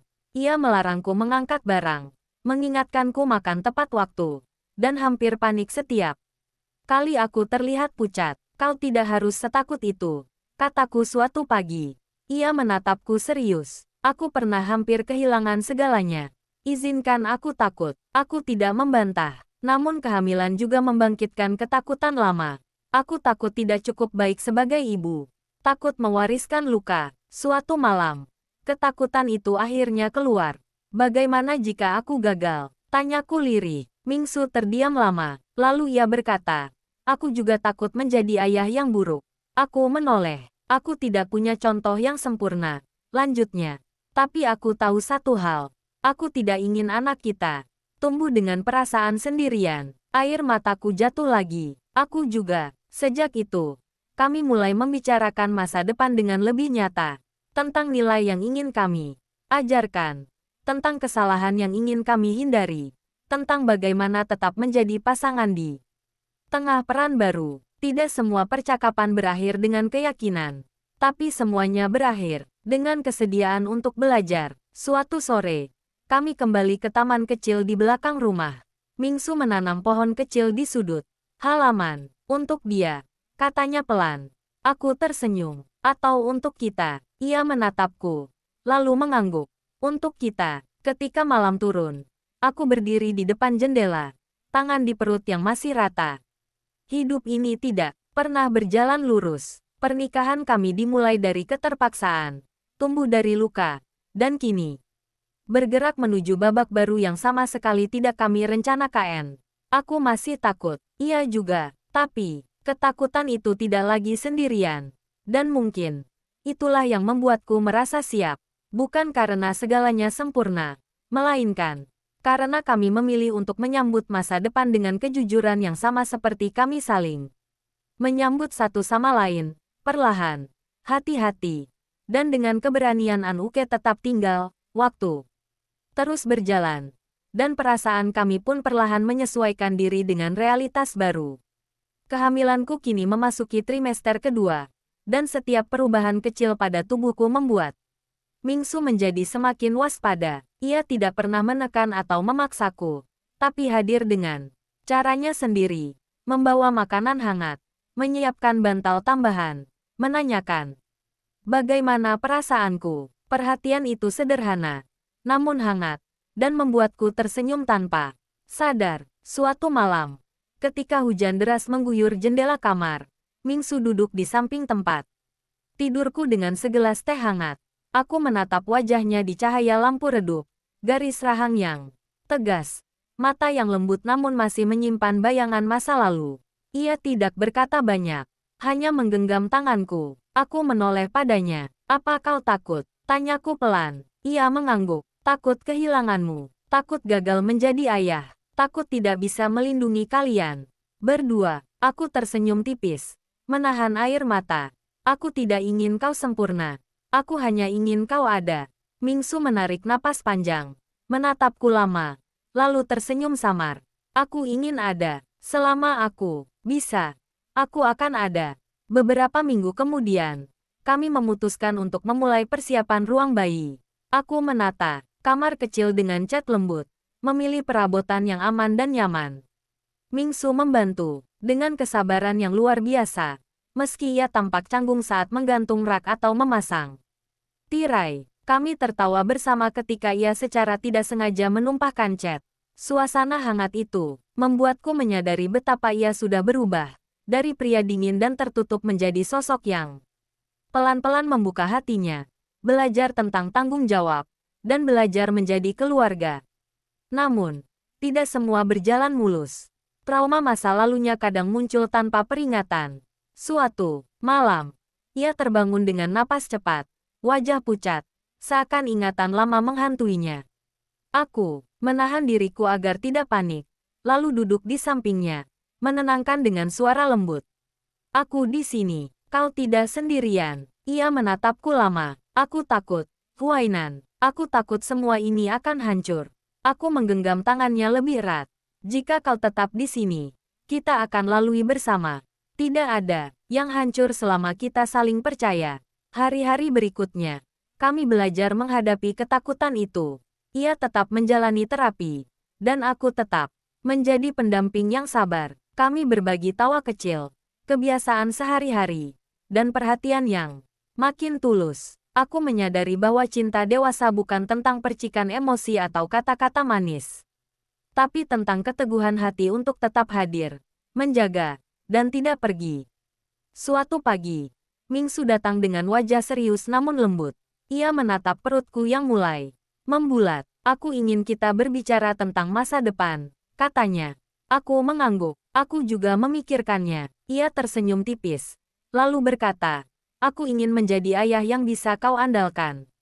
Aku ingin membesarkan anak ini denganmu. Meski aku tahu aku tidak sempurna. Aku menahan air mata bahagia. Kau tidak perlu sempurna. Yang penting kau mau belajar bersamaku. Ia mengangguk, menggenggam tanganku. Dan untuk pertama kalinya aku merasakan ketenangan yang sesungguhnya. Rumah itu, yang dulunya terasa dingin dan sunyi, kini dipenuhi kehangatan. Masa lalu tidak bisa dihapus. Trauma tidak bisa hilang begitu saja. Tapi kami belajar bahwa cinta yang dewasa adalah keberanian untuk tetap tinggal, meski takut, meski rapuh, meski tidak sempurna. Dan di sanalah kami memulai babak baru yang paling penting dalam hidup kami, menjadi keluarga yang utuh. Meski lahir dari luka, dari trauma, dan dari pernikahan yang awalnya dipenuhi keterpaksaan, kini cinta tumbuh perlahan, lembut, dan pasti, seperti hujan yang menetes perlahan, menyuburkan tanah, tanpa suara namun penuh kehidupan. Bulan-bulan berikutnya terasa panjang, namun hangat. Kehamilanku semakin terlihat, perutku membulat sedikit demi sedikit, dan Mingsu selalu hadir dengan perhatian yang halus tapi konsisten. Ia belajar menyesuaikan diri dengan perubahan tubuhku, mengingatkan untuk makan tepat waktu, memastikan aku cukup istirahat. Bahkan terkadang dengan canggung menyiapkan camilan yang aman untuk ibu hamil. Aku tersenyum. Setiap kali ia ragu-ragu memasukkan sayuran ke dalam piringku, seakan takut salah langkah. Suatu malam, hujan turun deras, memukul jendela dengan ritme yang tenang. Kami duduk berdua di teras. Aku dengan selimut di pangkuan, Mingsu dengan secangkir teh hangat. Suasana tenang, hanya suara hujan dan napas kami sendiri. Aku memandang wajahnya yang setengah tersembunyi dalam cahaya lampu redup. Garis tegas di rahangnya masih ada. Namun ada kelembutan yang dulu jarang kulihat. Aku masih takut, katanya pelan. Suaranya nyaris tenggelam oleh hujan. Takut jika aku gagal menjadi ayah yang baik. Takut jika aku tidak bisa melindungi kalian berdua. Aku menggenggam tangannya. Kau tidak perlu sempurna. Yang penting kau hadir. Tetap di sini. Dan belajar bersamaku. Ia menunduk sejenak. Menatap hujan. Lalu berkata, aku ingin mencoba. Tidak karena kewajiban. Tapi karena kita. Malam itu. Kami berbicara panjang tentang masa depan. Tentang anak yang akan lahir. Tentang cara kami ingin membesarkannya. Tentang trauma masa lalu yang masih membayangi. Tidak ada jawaban instan. Tapi ada kesepahaman. Kami akan menghadapi semuanya bersama. Tanpa mengabaikan rasa takut masing-masing. Beberapa minggu kemudian, aku mulai merasakan tendangan pertama bayi kami. Aku terdiam saat merasakannya. Lalu memanggil Mingsu. Ia menatapku dengan mata besar. Wajahnya serius namun lembut. Itu, anak kita, tanyanya dengan nada tak percaya. Aku mengangguk, tersenyum lemah. Ya, anak kita. Ia tersenyum samar, menatap perutku, lalu meletakkan tangannya dengan hati-hati. Ada kehangatan yang begitu nyata. Tidak ada kata manis yang harus diucapkan. Sentuhan itu sudah cukup untuk mengikat kami lebih erat. Hari-hari selanjutnya dipenuhi antisipasi dan persiapan. Kami memilih nama, menyiapkan kamar bayi, membeli perlengkapan, dan berbagi cerita tentang bagaimana kami membayangkan anak itu tumbuh. Mingsu semakin terbuka, bercerita tentang masa kecilnya, tentang apa yang ingin ia ajarkan. Dan aku mendengarkan, tersenyum, sesekali meneteskan air mata haru. Namun tidak semua berjalan mulus. Ada malam-malam ketika Mingsu terbangun karena mimpi buruk, atau aku menangis karena rasa cemas yang datang tiba-tiba. Tapi sekarang kami menghadapi semuanya bersama. Ia tidak menarik diri, dan aku tidak menutup diri. Kami saling memeluk, menenangkan, dan menguatkan, meski dengan kata-kata sederhana. Suatu sore, saat kami duduk di teras melihat matahari tenggelam, Mingsu berkata, aku pernah takut. Cinta itu akan selalu rapuh. Aku menoleh padanya, dan sekarang, ia tersenyum tipis, menatap langit yang memerah. Sekarang aku tahu, cinta itu bisa tumbuh pelan, bisa bertahan, selama kita memilih untuk tetap tinggal. Aku menggenggam tangannya, aku memilihmu, setiap hari. Sekali lagi, ia menatapku lama, lalu menarik napas dalam. Aku juga, dan di saat itu, aku menyadari, pernikahan kami, yang dimulai dengan keterpaksaan dan trauma, kini berkembang menjadi cinta yang dewasa, tidak selalu sempurna, tidak selalu mudah, tetapi nyata, tulus, dan cukup kuat untuk menahan segala ketakutan yang datang. Bulan demi bulan, anak kami bergerak lebih sering di perutku. Mingsu sering berbicara padanya, meski hanya berbisik pelan. Aku di sini, aku akan menjadi ayah yang baik. Kita akan melalui semuanya bersama. Malam itu, aku menatapnya. Dan untuk pertama kalinya, aku tidak takut pada masa depan. Aku tahu bahwa dengan hati yang terbuka, dengan keberanian untuk menghadapi trauma dan ketakutan, kami akan mampu menapaki babak baru sebagai suami, istri, dan kelak sebagai orang tua. Akhirnya, saat yang ditunggu-tunggu tiba, perutku semakin membesar. Tendangan-tendangan kecil terasa lebih kuat. Dan Mingsu selalu ada di sisiku, menatap dengan mata yang campur aduk antara takut, kagum, dan bahagia. Ia tetap tegas dan dewasa, tapi ada kelembutan yang tumbuh di setiap sentuhannya. Sebuah cara yang dulu tak pernah kulihat pada pria itu, tapi kini terasa sangat nyata. Malam itu, kontraksi pertamaku datang saat hujan turun ringan. Mingsu yang awalnya tegang segera berubah menjadi tenang dan sigap.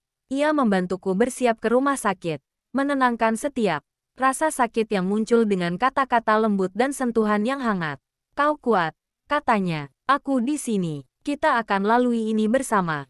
Aku menggenggam tangannya erat, merasakan detak jantungnya yang cepat namun stabil. menandakan bahwa ia ada, sungguh ada, untukku dan anak kami. Di ruang bersalin, semuanya terasa mencekam. Mingsu tidak pernah pergi dari sisiku, menahan tanganku setiap kali rasa sakit datang. Ia berbisik, "Aku mencintaimu. Kau dan anak kita adalah segalanya bagiku." Aku menunduk, meneteskan air mata campur aduk antara rasa sakit dan bahagia yang luar biasa. Beberapa jam kemudian, tangisan kecil terdengar. Aku menoleh, dan di pelukan perawat, seorang bayi mungil dengan wajah bulat dan mata yang sedikit mengerjap menatap kami. Mingsu menunduk, menatap anak kami dengan tatapan tak percaya. "Ini, kita," katanya hampir berbisik. Aku mengangguk, tersenyum dan meneteskan air mata lagi. "Ya, ini anak kita." Ia mengambil bayi itu dengan hati-hati, memegangnya seolah rapuh dan berharga. Aku menatap mereka berdua, dan untuk pertama kalinya dalam hidupku, aku merasakan ketenangan yang begitu dalam. Tidak ada drama yang berlebihan, tidak ada kata-kata manis yang dipaksakan. Hanya keheningan yang penuh makna, kehangatan yang nyata, dan cinta yang tumbuh perlahan dari kesabaran, pengorbanan, dan kejujuran. Beberapa minggu berikutnya, rumah kami dipenuhi suara tangisan, tawa, dan langkah-langkah kecil. Mingsu belajar mengganti popok, membuai bayi di malam hari, dan mengatur jadwal yang padat agar tetap bisa hadir. Aku melihatnya berjuang dengan caranya sendiri, belajar menjadi ayah yang sabar. Di saat yang sama, aku belajar melepaskan rasa takut, menerima bantuan, dan percaya bahwa kami bisa saling menopang. Suatu sore, ketika matahari mulai tenggelam, Mingsu duduk di bangku taman kecil di halaman rumah. Sambil memegang anak kami yang tertidur di pelukannya, aku duduk di sampingnya, menggenggam tangannya yang hangat. "Aku bangga padamu," kataku pelan. Ia menoleh, tersenyum tipis. "Aku juga bangga padamu. Kita berhasil melewati semuanya bersama." Aku tersenyum, menatap wajahnya yang lelah tapi penuh cinta. "Dan ini baru permulaan." Ia menatap anak kami, lalu kembali menatapku. "Ya, dan aku ingin terus melewati hari-hari ini bersamamu. Pelan-pelan, seperti kita belajar mencintai dari awal." Di malam itu, aku menyadari sesuatu yang benar-benar penting. Cinta sejati bukan hanya tentang kata-kata atau romantisme instan. Cinta sejati adalah kesabaran, kejujuran, pengertian, dan keberanian untuk tetap tinggal. Bahkan ketika semua terasa sulit, kami telah menempuh jalan panjang, dari pernikahan yang dipaksa, luka masa lalu, hingga kehamilan dan kelahiran anak kami. Semua itu membentuk ikatan yang lebih dalam daripada sekadar perasaan. Dan di sanalah kami, duduk berdampingan, melihat anak kami tidur di pelukan Mingsu, merasakan hangatnya cinta yang tumbuh perlahan tapi pasti. Tidak sempurna, tapi nyata. Tidak instan, tapi abadi. Dan aku tahu, selama kami tetap saling memilih setiap hari, tidak ada trauma, ketakutan, atau rintangan yang bisa memisahkan kami. Hari-hari berikutnya pun menjadi pelan-pelan kami belajar menjadi keluarga. Mingsu tidak lagi hanya menjadi suami yang dingin dan terluka, tapi juga ayah yang sabar dan penuh cinta. Aku tidak lagi hanya istri yang lembut dan kuat, tapi juga teman hidup yang bisa diandalkan. Trauma masa lalu tidak hilang sepenuhnya, tapi kini ia menjadi bagian dari kami yang semakin menguatkan, bukan melemahkan. Dan di dalam rumah kecil kami, di tengah tawa anak kami yang mulai terbiasa dengan dunia, aku menyadari satu hal, cinta yang lahir dari kesulitan, luka, dan kesabaran, adalah cinta yang paling dewasa, paling nyata, dan paling abadi. Beberapa bulan berlalu sejak kelahiran anak kami. Rumah, yang dulunya sunyi kini dipenuhi suara tangisan bayi, tawa kecil, dan langkah-langkah Mingsu yang berjalan pelan di malam hari untuk menenangkan si kecil. Mingsu belajar menjadi ayah dengan ketekunan yang membuat hatiku hangat. Ia tidak lagi hanya suami yang dingin dan tegas, ia kini sosok yang sabar, lembut, dan selalu hadir, bahkan ketika kelelahan datang menghampiri.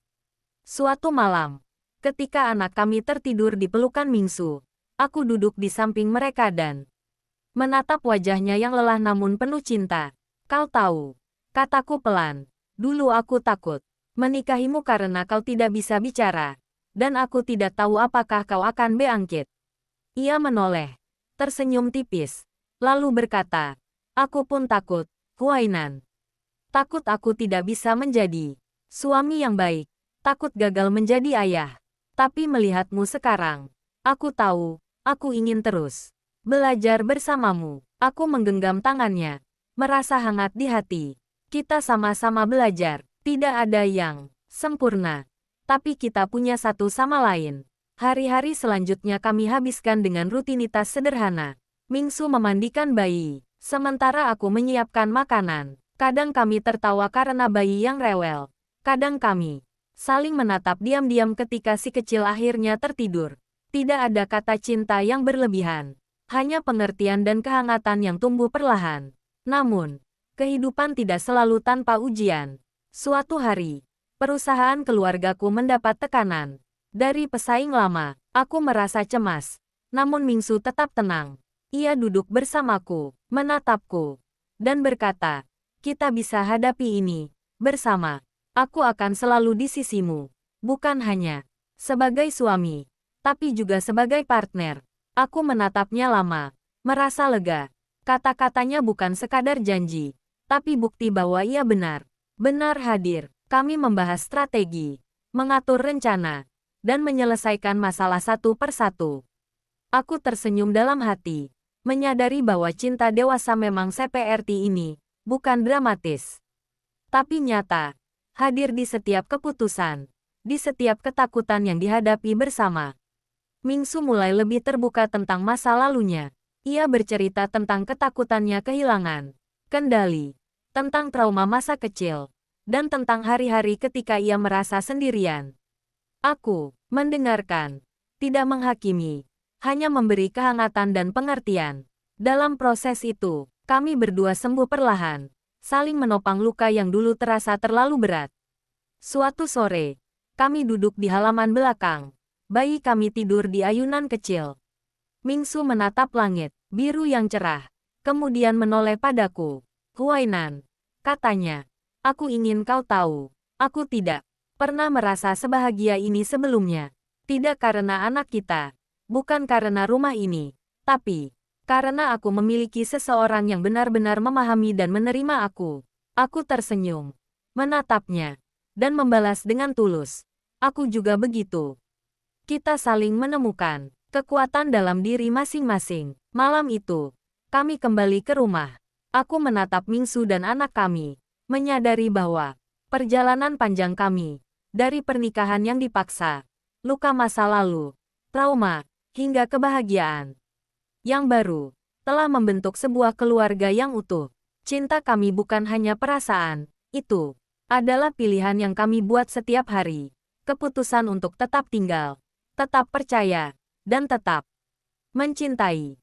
Meski dunia kadang terasa berat, di saat itu, aku tahu bahwa meski masa depan penuh ketidakpastian, kami siap menghadapi semuanya. Sebagai suami, istri, dan orang tua, kami telah belajar bahwa cinta yang lahir dari kesabaran, pengertian, dan keberanian untuk tetap bersama adalah cinta yang paling dewasa, paling kuat, dan paling abadi. Beberapa tahun berlalu, dan anak kami mulai tumbuh dengan sehat dan ceria. Rumah yang dulu hanya dipenuhi diam kini hidup dengan tawa kecil, tangisan bayi yang mulai berubah menjadi celoteh, dan langkah-langkah mungil yang membuat Mingsu dan aku selalu waspada sekaligus tersenyum. Mingsu, yang dulu dingin dan tertutup, kini menjadi ayah yang penuh perhatian. Ia belajar membaca tanda-tanda kecil dari anak kami, mulai dari tangisan, ekspresi wajah, hingga kebiasaan kecil yang membuatnya bisa mengerti apa yang dibutuhkan. Aku sering menatapnya dari jauh, tersenyum, dan merasa lega bahwa pria yang pernah terperangkap oleh trauma dan luka kini menemukan cara untuk mencintai bukan hanya aku, tapi juga keluarga kecil kami. Suatu malam, ketika anak kami tertidur lelap, aku dan Mingsu duduk di ruang tamu yang hangat. Hanya diterangi lampu temaram, Kami berdua diam sejenak, menikmati hening yang tidak canggung. Lalu ia berkata, Huainan, aku tidak pernah membayangkan hidupku bisa sebahagia ini. Aku tersenyum pelan. Kau tahu, aku juga tidak pernah membayangkan semua ini. Tapi kita berhasil melaluinya. Bukan, ia menatapku lama. Kau membuatku belajar tentang kesabaran, tentang kejujuran, tentang cinta. Yang dewasa, aku selalu takut melukai orang yang kucintai. Tapi bersamamu, aku belajar cara hadir. Tanpa takut, aku menggenggam tangannya, merasa hangat dari kata-kata itu. Dan aku belajar bahwa cinta tidak selalu harus dramatis. Kadang, cukup dengan tetap berada di sini, saling mendukung, dan saling percaya. Hari-hari berikutnya, kami mulai merencanakan masa depan yang lebih matang. Mingsu kembali ke kantor, tapi dengan pengaturan waktu yang lebih fleksibel. Ia ingin tetap terlibat dalam pekerjaan keluarga, namun tidak mengorbankan waktu bersama kami. Aku juga menyesuaikan diri, belajar, untuk berbagi tanggung jawab rumah tangga dan mengatur waktu untuk diri sendiri tanpa merasa bersalah. Suatu sore, ketika kami berjalan-jalan bersama di taman, anak kami berlari kecil, tertawa ceria. Mingsu menatapnya, kemudian menoleh padaku. Huainan, aku takut dulu aku tidak mampu menghadapi tanggung jawab ini. Aku tersenyum sambil menatapnya. Sekarang kau melakukannya dengan luar biasa. Kau belajar, perlahan. Dan itu yang penting. Ia menggenggam tanganku erat. Aku ingin terus belajar. Bersama kalian. Kami duduk di bangku taman. Melihat matahari terbenam. Merasakan angin yang lembut menyapu wajah. Semua ketakutan, trauma, dan keraguan yang pernah menghantui kami kini terasa lebih ringan. Cinta kami bukanlah api yang menyala hebat sekejap, tapi seperti lilin yang nyalanya stabil, hangat, lembut, dan mampu menembus kegelapan. Hari-hari berlalu dengan ritme yang sama, pekerjaan, anak, rumah. Namun kini semuanya terasa lebih bermakna. Setiap tawa anak kami, setiap malam ketika Mingsu membuai dan aku menyiapkan perlengkapan tidur, setiap kata lembut yang kami saling ucapkan, semuanya menjadi pondasi cinta yang dewasa dan nyata. Suatu malam, setelah anak kami tertidur, Mingsu menarikku ke pelukan. Huainan, katanya lembut, terima kasih karena tetap di sini, bersamaku, meski awalnya aku tidak ada apa-apanya. Aku menatap wajahnya yang hangat dan tegas, tersenyum. Kita tumbuh bersama, aku tidak akan pergi, dan aku tahu kau juga begitu. Ia menutup matanya, menarik napas panjang, dan aku bisa merasakan ketenangan yang belum pernah kurasakan sebelumnya. Trauma, rasa takut, dan kesedihan masa lalu bukan lagi penghalang. Mereka menjadi bagian dari kisah yang memperkuat cinta kami. Dan di sanalah kami, di rumah kecil yang dipenuhi tawa, cinta, dan kehangatan, menyadari bahwa kebahagiaan bukan tentang sempurna atau mudah.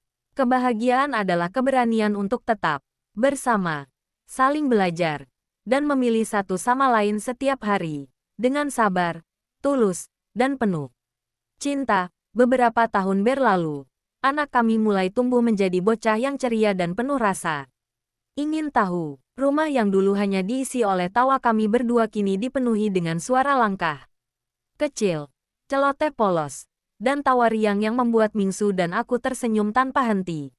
Mingsu benar-benar berubah. Dulu ia seorang pria yang dingin dan penuh luka. Kini ia menjadi ayah yang sabar, perhatian, dan selalu hadir, meski kelelahan menghinggapi tubuhnya.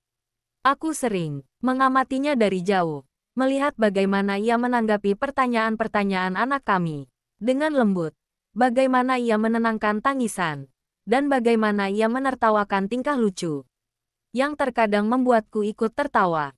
Suatu sore, ketika matahari mulai turun dan cahaya keemasan menembus jendela rumah, Mingsu duduk di kursi ruang tamu sambil membaca laporan pekerjaan. Aku duduk di sofa, memandangi anak kami yang sedang bermain di karpet. Ia menoleh padaku dan tersenyum tipis. Huainan, katanya, suaranya lembut. Aku sering berpikir tentang masa lalu kita. Semua yang telah kita lalui. Aku tidak tahu apa aku akan bisa sampai ke sini tanpamu. Aku tersenyum, menahan air mata yang hampir jatuh. Aku pun begitu. Kita melewati banyak hal, trauma, ketakutan, dan kesulitan. Tapi kita tetap ada di sini, bersama. Ia menatapku lama, lalu menggenggam tanganku. Aku ingin terus belajar bersamamu.